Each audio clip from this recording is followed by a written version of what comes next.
In a world where anyone can have a podcast, Peter Von Panda is one of them. Rants are taken to a whole new level. This is the Peter Von Panda Podcast, a giant waste of time. What's happening, Panda Nation? Detroit Lions fans?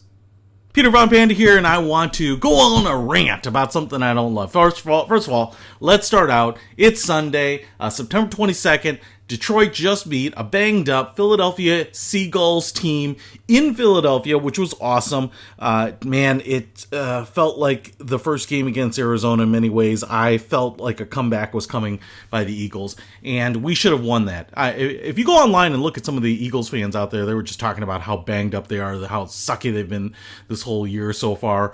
And so I don't want to give too much credit to the team, but hey, for hanging in there, Jamal Agnew especially bouncing back after getting benched, man, a win's a win, and some of these teams are harder, and everyone has injuries, and our relatively healthy team beat a banged-up, injured team, but it works for us. Now, I will say that between the Minnesota Vikings and the Green Bay Packers, I think they are clicking far better at this point than the Lions, but hey, you know what? Let's just keep on rolling and get to the Super Bowl. Anyway, listen, here, what I want to talk about is I want to complain about something about the Detroit Lions.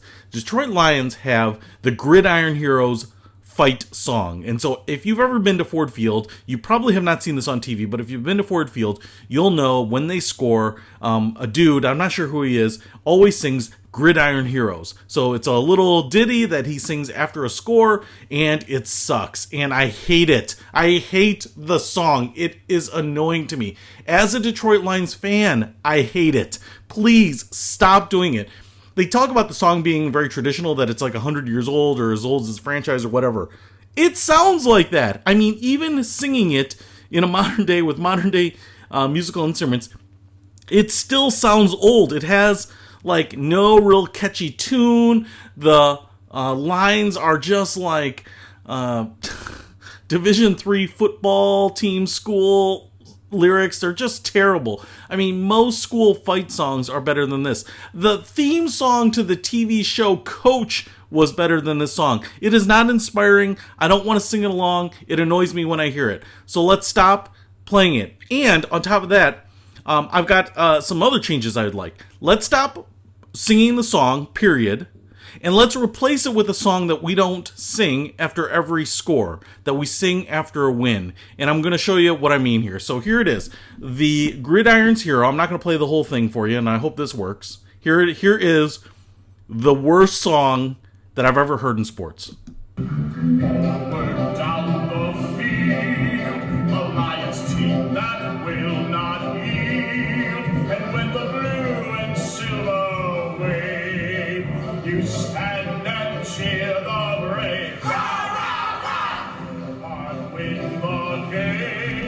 All right, dude, that song annoys me to no end, so I'm not going to finish it.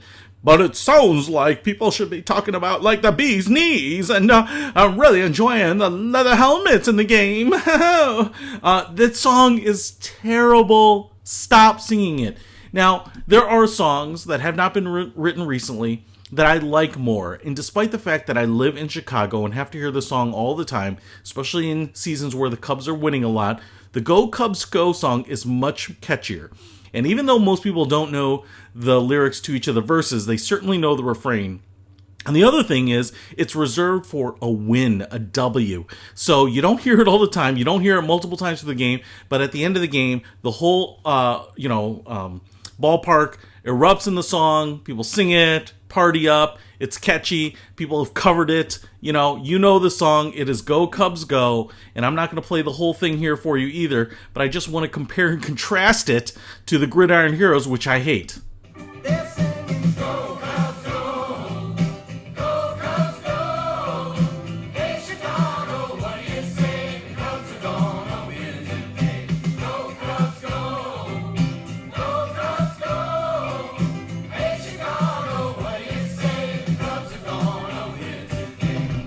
Okay, so again, I don't know how well that's coming through. I'm doing a little bit of a janky setup here because I wanted to get into the podcast studio as quickly as possible. But listen, there is no difference. Gridiron Heroes annoys me. It sounds dated. It makes our team look dated. It makes us look like we're holding on to an age where we were fighting for what they called like football championships instead of Super Bowls. And we should just stop it. Please, I am begging you. Martha Ford, if you're not going to sell the team, you could do a lot of other things, but please get rid of this song. And I feel bad for the guy who sings it because I feel like he'll be out of a job for a little while, but we should get into the studio, hire someone to come up with a really catchy Detroit Lions song and start getting that out into the Lions sphere and start singing that one at the end of games that are wins and make that kind of like our new thing. But it sounds so dated. It annoys the fans. It annoys the players. I think Darius Slay said that he hated the song too. So props to you for being honest, Darius, because Lions players are paid to toe the line. So just get rid of it and figure out something that's as catchy and even puts Go Cubs Go to shame, because I hear that song all the time. It gets in your head, gets under your skin, and you know what? The Detroit Tigers are the only Major League Baseball team that deserve a song, but I tell you what, everyone around here knows it. So let's get our Go Cubs Go song going, and that requires us to be embracing some change. So that's it. That's what I wanted to share. Hate the Detroit Lions song. Peter Von Panda. Out. This is the Peter Von Panda Podcast. A giant waste of time.